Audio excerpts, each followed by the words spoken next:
Hi, Dr. Cooper. I'm Rachel Hussey. I'm here to present my interpersonal communication project, which will identify my overarching goal for the future. It will look at my background and behavioral blend, my communication barriers, and what plan of action I can put forth to help improve my communication as well as achieve my overarching goal. So, to start, my overarching goal is I want to step out into more of a leadership role in my community. I've missed several opportunities where I think I could have really made a difference, but because of my insecurity or fear, I've decided against it.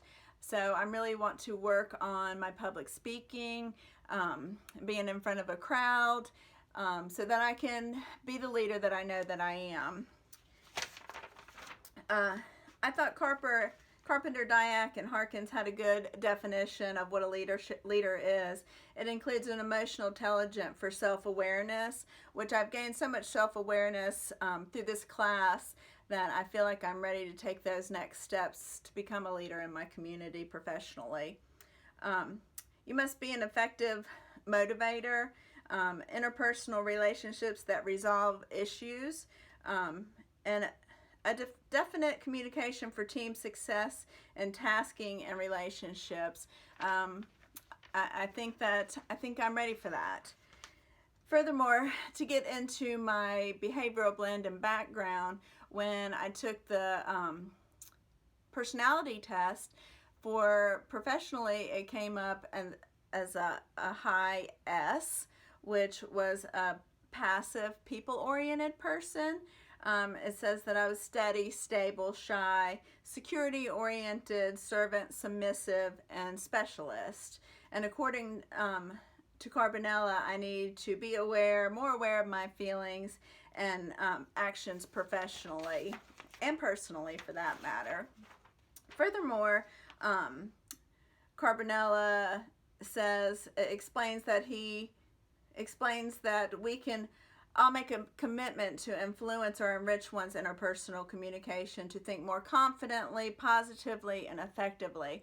And that's something that I really am working on, to be more positive, to be more effective, to be more confident when I public speak. My background, behavioral blend, I wanted just to read this to you. I'm sorry, I'm going to have to put my glasses on, but I'm going to read it to you from here. It says, this is on the S graph for me professionally. You think people expect you to be the nicest, kindest individual possible.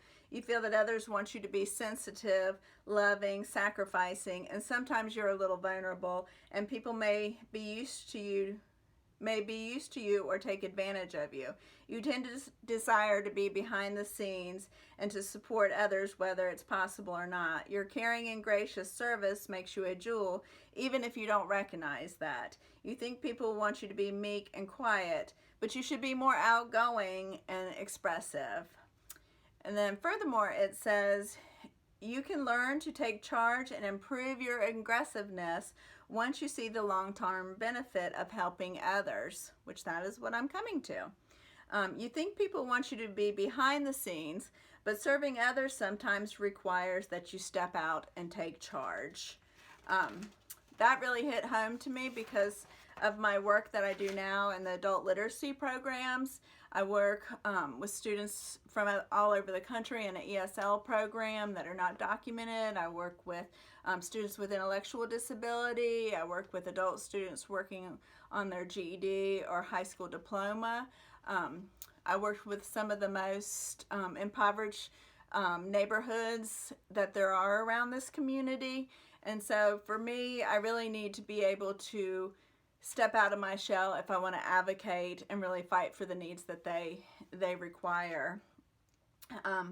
So moving forward, another quote from my behavioral blend that I'll read to you. It says, this is my communication barrier, that it says, guarding against thinking people expect you to sacrifice.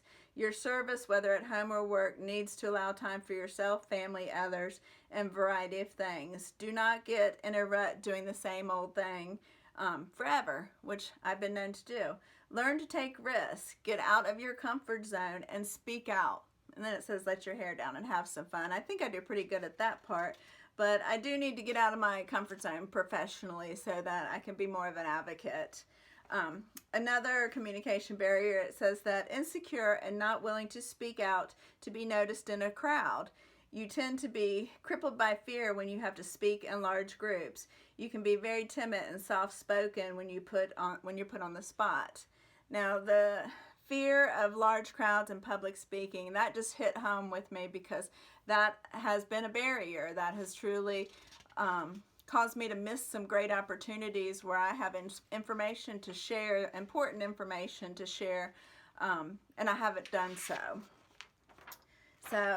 So moving into my plan of action, Berkeley and Allen explain some attributes of an active listener are to keep an open mind, integration of what we hear and what we already know, listening from the heart, and being introspective while examining and understanding and attempting to transform some of these attitudes.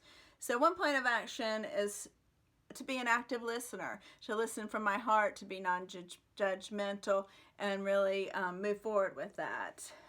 Another plan of action I have is to be an empathetic listener. Stewart says an empathetic listener requires 3 sets of skills: focusing, encouraging, and reflection. And I think that's huge for a leadership role. So I think I'm ready for that. Also, Stewart suggests that my body posture and eye contact and responsive movement and sound making are essential skills to have also. So I've been working on that.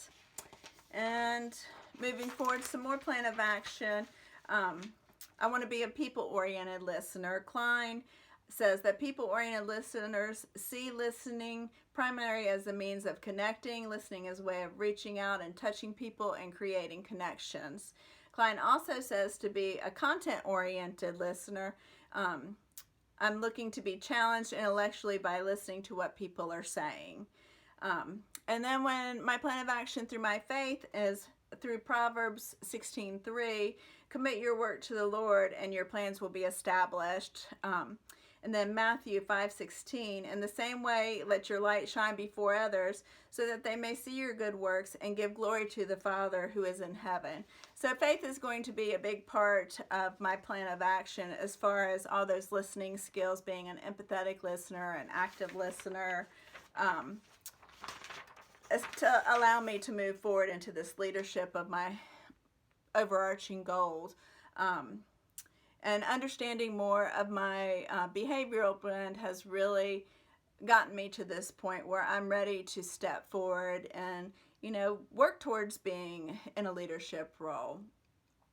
Peterson 2007 proposes through his own experience, we improve our relationships through effective and respectful listening, thus enriching our interpersonal communication skills. And overall, that's just what I hope to do, is just to build relationships, be able to work with people in a leadership role, resolve conflict, motivate people, keep myself motivated, and work on my dreaded public speaking skills. And I think that about sums it up, and I hope you have a great day and peace be with you. Thank you.